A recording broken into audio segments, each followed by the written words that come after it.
Hello दोस्तों, स्वागत है आपका एक और नए वीडियो में। आज हम लोग देखेंगे पॉलिटिकल साइंस से मूल अधिकार, फंडामेंटल राइट्स, जो बिहार दरोगा, बिहार पुलिस, एसएससी, जीडी जो एग्जाम चल रहा है या कहीं भी अदर कम्पिटिटिव एग्जाम का चर्चा होता है तो मौलिक अधिकार से एक प्रश्न निश्चित रहता है। और ये हमारे संविधान के मौलिक अधिकार की जो चर्चा है हमारे संविधान के भाग 3 में किया गया है। इसे तो हमारे संविधान में भाग की टोटल संख्या 22 है और गिनती में जाएंगे तो 25 है, और उसी के भाग 3 में मौलिक अधिकार की चर्चा किया गया। तो देखते हैं हमारे संविधान के भाग 3 में, लेकिन हमारे संविधान में भाग कितना है, 22 है, और गिनती में कितना है, संख्या में 25 हो चुका है लेकिन गिनती में 22 है। में मूल अधिकार की चर्चा किया गया है और कहाँ से, अनुच्छेद 12 से लेकर 35 तक। याद रखिएगा हमारे संविधान के भाग 3 में क्या चीज़ की चर्चा है, मूल अधिकार की चर्चा है। और कितने अनुच्छेद से, तो 12 से लेकर 35 तक के अनुच्छेद में मूल अधिकार की चर्चा है। और भाग 3 को भारत का मैग्ना कार्टा की संज्ञा दी गई है। पूछेगा भारत का मैग्ना कार्टा संविधान के किस भाग को कहा जाता है, तो संविधान के भाग 3 को कहा जाता है। मूल अधिकार संविधान में उल्लेखित वे अधिकार है जो व्यक्ति के भौतिक और नैतिक दोनों का विकास करता है। भौतिक में आ जाएगा सामाजिक हो, आर्थिक हो, राजनीतिक हो, और नैतिकता में हो जाएगा आध्यात्मिक और धार्मिक। सभी प्रकार के आपको क्या करेगा, अधिकार दिलाता है, चाहे वह सामाजिक अधिकार हो, आर्थिक हो, राजनीतिक हो, आध्यात्मिक या धार्मिक हो। सभी अधिकार हमको कौन दिलाता है, तो मूल अधिकार दिलाता है। मूल अधिकार है वह संयुक्त राज्य अमेरिका से के संविधान में वर्णित है। और यह कहाँ से, अधिकार पत्र, जो संयुक्त राज्य अमेरिका का अधिकार पत्र था, बिल ऑफ राइट्स, उसी से 1791 में प्रभावित हुआ था। मतलब सोचा गया था कि हमारे संविधान में भी मूल अधिकार होना चाहिए, जैसे संयुक्त राज्य अमेरिका में जो वहाँ का अधिकार पत्र है, बिल ऑफ राइट्स है, 1791 में ही मूल अधिकार की वहाँ चर्चा किया गया था, किंतु मूल अधिकार को संयुक्त राज्य अमेरिका में अधिकार पत्र में रखा गया था। उसके बाद है मूल अधिकार की कुछ प्रमुख विशेषताएं हैं। याद रखिएगा हमारे संविधान में मूल अधिकार की संख्या कितनी थी, 7 थी, किंतु वर्तमान समय में कितना कर दिया गया, 6 कर दिया गया। इस 7 से 6 एक कौन था, तो संपत्ति का अधिकार था, जिसे 44वीं संवैधानिक संशोधन 1978 के द्वारा संविधान के अनुच्छेद 300 के क में ले गया है। ठीक है, आगे देखेंगे, चर्चा करेंगे।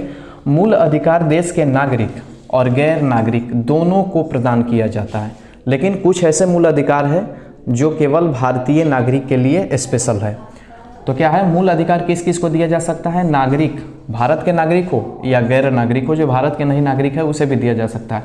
कुछ मूल अधिकार अनुच्छेद, जैसे अनुच्छेद 15 है, ये बहुत बार पूछा गया प्रश्न है, अनुच्छेद 15 है, 16 है, 19 है, 29 है और 30 है। यह ऐसे अनुच्छेद है जो केवल मूल भारतीयों के लिए है, जो मूल रूप से भारत के लोग हैं उन्हीं को दिया जा सकता है। कौन कौन अनुच्छेद, 15, 16, 19, 29 एवं 30 केवल भारत के नागरिकों के लिए ही है। तो आपसे पूछा जा सकता है कि भारत के नागरिकों के लिए कौन से अनुच्छेद है जो मूल अधिकार देता है, तो 15, 16, 29, 29 और 30। ठीक है, मूल अधिकार असीमित नहीं है, मतलब मूल अधिकार आप कहिएगा कि सीमित की मात्रा, तो सीमित नहीं है। ठीक है, अर्थात राज्य द्वारा इस पर युक्त प्रतिबंध लगाकर इसे सीमित किया जा सकता है। जो मूल अधिकार आप सोच रहे हैं कि असीमित है, नहीं, इस पर राज्य सरकार चाहेगी तो आपको क्या प्रतिबंध लगाकर इसे सीमित भी किया जा सकता है।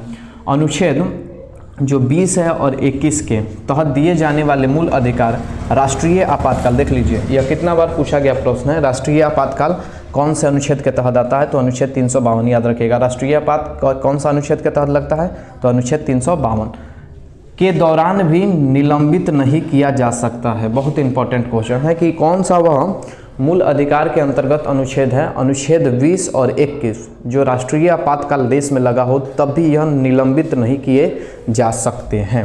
ठीक है, मूल अधिकार के हनन होने पर, अगर कोई आपके मूल अधिकार का हनन करता है तो आप सीधे व्यक्ति न्यायालय में शिकायत कर सकता है। और यह एक ऐसा है जो मूल अधिकार का आपका कोई हनन कर रहा है तो आप सीधे हाई कोर्ट या सुप्रीम कोर्ट में याचिका दायर कर सकते हैं, जिसके द्वारा आपको सुनवाई की जाएगी। आप बिना डिस्ट्रिक्ट कोर्ट जाए हुए डायरेक्ट, आप यह अधिकार है आपका, संविधान अधिकार हम लोग को दिया कि डायरेक्ट हम लोग कहाँ जा सकते हैं, हाई कोर्ट या सुप्रीम कोर्ट में याचिका दायर कर सकते हैं उस पर्सन के खिलाफ जो हमारे मूल अधिकार का हनन किया है। ठीक है, तो बच कर रहिए। देख लीजिए, मूल अधिकार का हनन करने पर व्यक्ति अगर चाहेगा तो डायरेक्ट आप पर FIR कर सकता है, वो भी किसके, कोर्ट या सुप्रीम हाई कोर्ट या सुप्रीम कोर्ट के तहत। मूल अधिकार अस्थायी नहीं होते हैं। जो भी आपको अधिकार दिया गया है संविधान भाग के जितने भी मूल अधिकार है वो अस्थायी नहीं है। इसको अनुच्छेद 368 का प्रयोग करके मूल अधिकार अस्थाई नहीं, याद रखिएगा, पूछेगा मूल अधिकार अस्थाई है या अस्थाई, तो अस्थाई नहीं है। अनुच्छेद 368 का प्रयोग करते हुए संसद द्वारा इसे घटाया या बढ़ाया जा सकता है। अगर संसद चाहे कि मूल अधिकार में कुछ संशोधन करने के लिए बिल्कुल कर सकता है। कौन सा अनुच्छेद का सहारा लेकर? अनुच्छेद 368 का। परंतु एक अनुच्छेद ऐसा है, राष्ट्रीय आपातकाल 352, वो लगा रहेगा देश में ना, तो अनुच्छेद जो 20 और 21 है उसको निलंबित नहीं किया जा सकता है। उसके अंतर्गत आने वाले मूल अधिकार कभी भी हनन नहीं हो सकता है। अब देखिए, मूल अधिकार हमारे संविधान में जोड़ने का बात कहाँ से हुआ? उस समय तो वह लोग क्या हुए थे? प्रभावित हुए थे संयुक्त राज्य अमेरिका के अधिकार पत्र से। परंतु सर्वप्रथम 1931, आप जान रहे हैं कांग्रेस का यह अधिवेशन हुआ था, कराची अधिवेशन में सरदार वल्लभ भाई पटेल की अध्यक्षता में कांग्रेस में घोषणा पत्र में मूल अधिकार की मांग किया गया था। याद रखिएगा, बहुत महत्वपूर्ण क्वेश्चन है। 1931 में जो कराची अधिवेशन हुआ उसमें सरदार वल्लभ भाई पटेल ने जो घोषणा पत्र कांग्रेस का लिखा हुआ था उसमें मूल अधिकार की मांग किया गया था, जिसका प्रारूप जवाहरलाल नेहरू के द्वारा बनाया गया था। बड़ी शानदार क्वेश्चन है।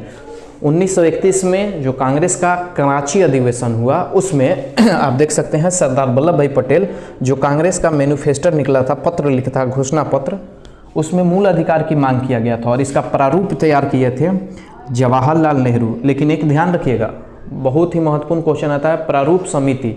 तो प्रारूप समिति डॉक्टर भीमराव अंबेडकर से संबंधित है। वह संविधान निर्माण कैबिनेट मिशन के द्वारा उसी समय किया गया था। हमारे मूल संविधान के भाग 3 में 7 प्रकार के मूल अधिकार को जोड़ा गया, परंतु वर्तमान समय में यह कितना है? 6 है। तो आप देख लीजिए वीडियो, पार्ट 1 है मौलिक अधिकार फंडामेंटल राइट्स का, इसके बाद आएगा आपका पार्ट 2 और उसमें हम लोग देखेंगे कि यह 7 कौन कौन मूल अधिकार थे, उसको मतलब 6 कैसे कर दिया गया। ठीक है, और अगले वीडियो में हम लोग इसमें देखेंगे। तब तक आप पार्ट 1 अच्छे तरीके से देखिए। कल इसका अपलोड करेंगे हम पार्ट 2 मौलिक अधिकार का, जिसमें हम लोग पढ़ेंगे कि यह जो आपका है ना 6 प्रकार के मूल अधिकार और इस 7 प्रकार के थे वह 6 प्रकार के कैसे हुआ। तो एक वो मूल अधिकार आप अभी नहीं याद कर लीजिए, संपत्ति का अधिकार। संपत्ति का अधिकार था ना, इसे संविधान के भाग 3 से निकाल दिया गया।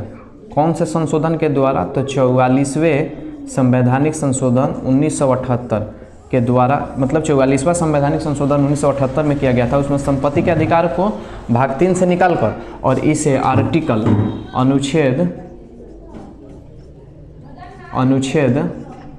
300 के क में जोड़ा गया है। ठीक है, तो देखते हैं अगले वीडियो में। थैंक यू, मिलते हैं।